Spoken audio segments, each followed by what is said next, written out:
સગાઈ છે ને સગાઈની રીતે આપણે કરીએ. લગનમાં તમે કહો છો એ પ્રમાણે આપણે એકદમ ધામધૂમથી કરશું લગન. પણ ઈ વાત તારી બધી વાત બરોબર છે, પણ અમીષાના લગન આવ્યા છે, અમીષાની સગાઈ નક્કી થઈને એટલે મિત્રો મારો એવો વિચાર છે કે સગાઈ આપણે કરતા હોઈએ તો આમ લાખોનો ખર્ચો કરવો છે. એકદમ મસ્ત બધા મહેમાન આવતા હોય તો મહેમાનની મજા આવવી જોઈએ. એકદમ આપણે ઘરે પ્રસંગ હોય તો આપણી બેનનો પ્રસંગ હોય તો આપણે એન્જોય કરવા જોઈએ, આપણે મજા કરવા જોઈએ. એટલા હિસાબે હું પ્રાચીને એમ કહું છું કે આપણે ફૂલ લાખોનો ખર્ચો કરી મજા. લાખોનો ખર્ચો આપણે લગનમાં કરશું. તમે કયો એટલો ખર્ચો આપણે કરશું, ધામધૂમથી લગન કરશું. પણ સગાઈની રીતે હોય. સગાઈમાં થોડુંક સામાન્ય સાધારણ વસ્તુ આપણે કરીને કરીએ ને તો એમાં બી આપણે એન્જોય કરી શકીએ. એવું નથી કરોડોના ખર્ચા કરીએ તો જ આપણને મજા આવે, એવું નથી. ઈ બધી વાત તારી સાચી છે, પણ હવે અમીષા આપણી એકની એક બેન છે, ઈ ખબર તો છે જ. ઈ તો મને બી ખબર છે ને. મને તમારા કરતા વધારે એક્સાઇટમેન્ટ છે કે અમીષાના લગન આવ્યા અને હું બી તૈયાર થાઉં, અમીષાને બી આપણે ફૂલ ધમાલ કરીએ અને ઘરમાં બધા મહેમાન ભેગા થાય. ઈ જે મજા આવે ને ઈ આખી અલગ જ લેવલની હોય. જ્યારે આપણે ઘરમાં એક દીકરીના લગન હોય ત્યારે બહુ જ મજા આવે. 100% એટલે વિચાર એવો છે મિત્રો કે આપણે સગાઈ છે તો હવે સગાઈની અંદર કેવું આપણે વાતાવરણ ઊભું થાય તો ધારો કે એમાં કેટલો ખર્ચો થાય. હવે કારણ કે પ્રસંગ આવતો હોય એટલે એમાં પહેલા તો તમારે કેટલો ખર્ચો કરવો એના ઉપર આખો પ્રસંગ ઊભો થતો હોય. એટલે મારો વિચાર એવો છે કે એકની એક બેનના સગાઈ છે તો એમાં મસ્ત એન્જોય કરીએ ને લાખોનો ખર્ચો કરીએ, ધબધબાટી બોલાવીએ. ખર્ચો ધબધબાટી તમને કહું તો છું કે લગનમાં કરશું, સગાઈમાં બી આપણે બહુ જ ધમાલથી કરશું. થોડુંક લેવલ આપણે નીચું રાખીએ સગાઈનું તો મને વધારે ગમશે. લગનનું લેવલ થોડું ઊંચું રાખીએ તો એનાથી વધારે ગમશે. એટલે આમાં કઈ લેવલ કે એવું કઈ ન હોય પ્રાચી. આમાં સગાઈનું અને લગનના એવા લેવલ ન હોય મિત્રો. આ બાબતે તમારું શું કેવું છે? પ્રાચીનો વિચાર એવો છે કે સગાઈની અંદર આપણે લગન કરતા ઓછો ખર્ચો કરીએ અને થોડુંક નીચા સાધારણ રીતના સગાઈ કરીએ અને પછી લગન ધામધૂમથી કરીએ. પણ આમાં તો આપણે બેન માટે જેટલું કરીએ એટલું ઓછું છે. બેનના સગાઈ હોય કે લગન હોય કે પછી જે પણ પ્રસંગ હોય તો આપણી એકની એક બેન છે એટલે ધમાલ તો કરવાની જ છે. તમે ગમે એ રીતના કરો, સાધારણ રીતે કરો કે એકદમ હેવીમાં જઈને તમે કરો, પણ ધમાલ તો કરવાની છે. એટલે અમારું એક જ કહેવું છે કે અમે ધમાલ કરશું પણ લગનમાં નહીં. લગનમાં જેમ લગનમાં કરશું તો કે ગોગડાઈ ગઈ.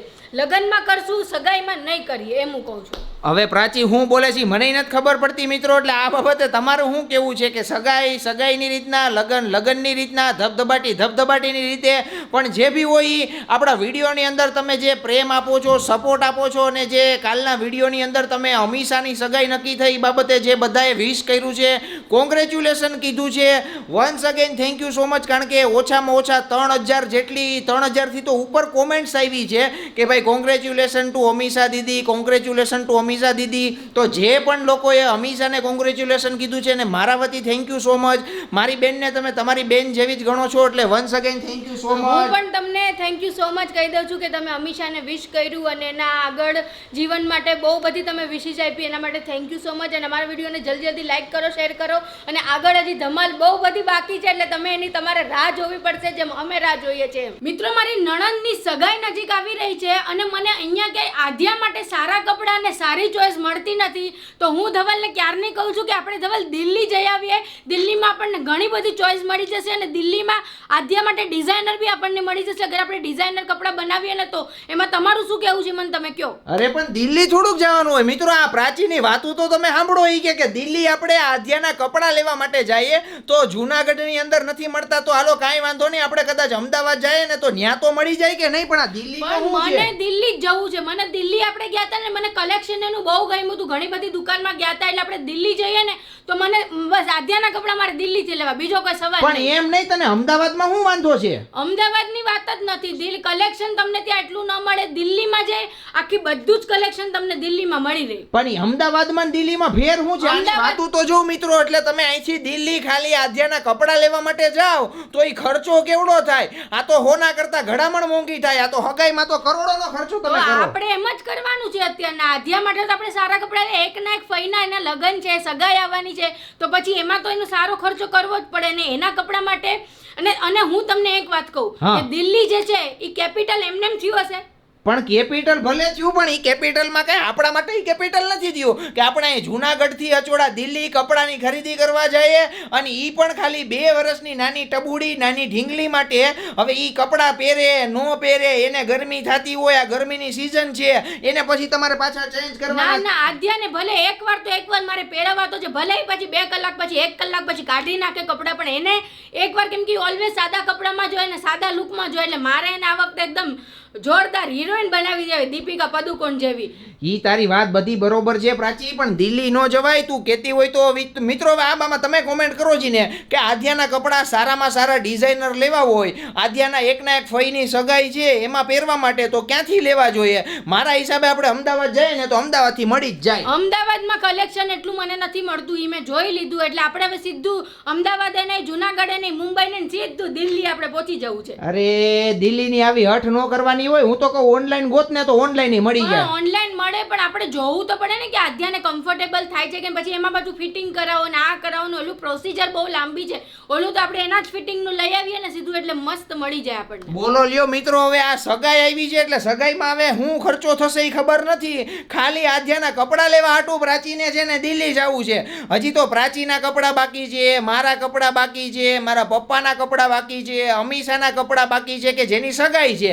હવે આ આદ્યા ખાલી નાનું ટબુડીથી ચાલુ કરીને તમે દિલ્હી આથી શરૂઆત કરીએ એટલે દિલ્હીથી કરીએ, એનાથી આગળ વધતા જશું આપણે બધા એના કપડાં લેવા માટે. તો મને એવું લાગે તમે છેલ્લે અમેરિકા જઈને ઊભા રહો. હા તો અમેરિકા જશું, એમાં કોઈ બહુ મોટી વાત નથી, અને આપણે જઈ આવશું કેમ કે અમીષાના લગ્ન છે એટલે મજા જ આવશે આપણને. ઈ વાત બધી બરોબર છે, પણ જોઈએ હાલો આદ્યાના કપડાનું કંઈક વિચાર કરો સરખો. અમદાવાદ હું તો કહું છું જાય ને પ્રાચી તો મળી જાય. જોઈ આવશું અમદાવાદ આપણે, નો ડાઉટ. જો ગમી જાય તો ત્યાંથી લેશું, બાકી દિલ્હી તો ફિક્સ છે. ઓહો બહુ કરી મિત્રો. ચાલો ફટાફટ હવે અમે બધી અમારી તૈયારીમાં લાગીએ ને તમે ફટાફટ વિડીયોને લાઈક કરો, શેર કરો, ધબધબાટી બોલાવો.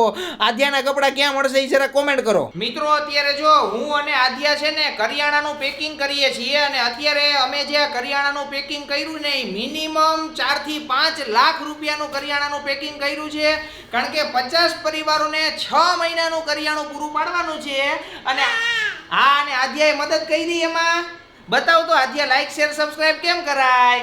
Like share subscribe. અને અત્યારે તમે જો આ બધું જે પેકિંગ કર્યું છે ને તો એની અંદર બધું A to Z વસ્તુઓ નાખી છે. ગોળના ડબલા નાખ્યા, હિંગ નાખી, કેરીનો રસ નાખ્યો, ચોખા મસાલા બધું જ નાખી દીધું.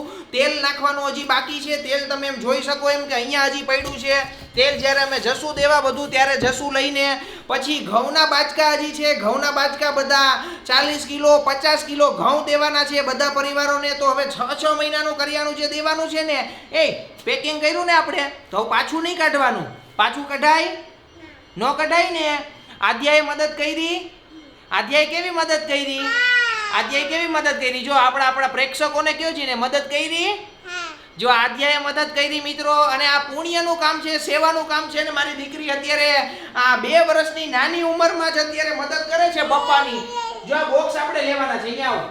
આ બોક્સ છે ને પછી હવે આપણે આ તેલના બોક્સ છે મિત્રો, ખાલી ને ખાલી ડબ્બા અમે હેને બધા વપરાઈ ગયા. હવે ખોખા ખાલી થયા છે એટલે હવે બધી પસ્તી થઈ ગઈ છે મિત્રો. એટલે હવે આને જવા દેવાનું છે ને. આખું ઘર અત્યારે સ્ટોક કર્યો તો નવો કરિયાણાનો કે જે દર 6 મહિનાનું કરિયાણું પૂરું પાડવાનું છે. હા ઈ લઈ લઉં. જો આદ્યા આ કરિયાણાનું બોક્સ લઈને આવી, હવે શું કરવું છે? હા ઈ લઈ આવ. જા આ લઈ આવ, આ બોક્સ લઈ આવ. જો આ બોક્સ પડ્યું ને ઈ લઈ આવ. ઓલું હા ઈ લઈ લે. આપો પપ્પાને આપો. જો અત્યારે જો આદ્યા મને બધા બોક્સ આપે છે. આ બધા ખાલી બોક્સ થઈ ગયા છે, કરિયાણું બધું પેક થઈ ગયું છે. અને તમારા બધાનો સાથ અને સપોર્ટ જોશે મિત્રો, કારણ કે ભર ઉનાળે તડકામાં ગરમીમાં કરિયાણું દેવા જવાનું છે. અને એની અંદર તમારો સપોર્ટ એક જ જોઈએ છે કે વિડીયો ફક્ત લાઈક કરો, શેર કરો, ધબધબાટી બોલાવો. ઓહો આ નીતરી રહ્યા છીએ મિત્રો. અને આદ્યા જો બધા બોક્સ લઈ આવી, અહીંયા થપ્પો થઈ ગયો છે ખાલી બોક્સનો. ઈ તારથી ન ઉપડે, ઈ ન ઉપડે. અહીંયા આવ, અહીંયા આવ.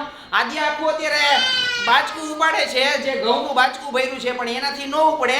અને આદ્યાએ બધી મદદ કરી, ઘણી બધી મદદ કરી. બધી વસ્તુઓ મૂકવાની હોય, હું કહું કે આ લઈ આવ તો એ બધી મૂકે. આદ્યા બધાને લાઈક શેર સબસ્ક્રાઇબ કરાવ કે લાઈક શેર સબસ્ક્રાઇબ કે લાઈક શેર સબસ્ક્રાઇબ સબસ્ક્રાઇબ. એટલે મિત્રો આવું બધું કામ ચાલે છે અને આની અંદર તમારો સપોર્ટ પૂરેપૂરો આપજો. અત્યારે હવે આ બધી પેકિંગ બધું કર્યું છે, પછી ઘઉંનો સ્ટોક અમારો બિલ્ડિંગમાં નીચે પડ્યો છે, એ બધું લેવા જશું, લઈને પછી બધાને દેવા જશું અને 6 મહિનાનું કરિયાણું ભરપેટ બધા ખાઈ શકે એવી બધી વ્યવસ્થા કરવાની છે.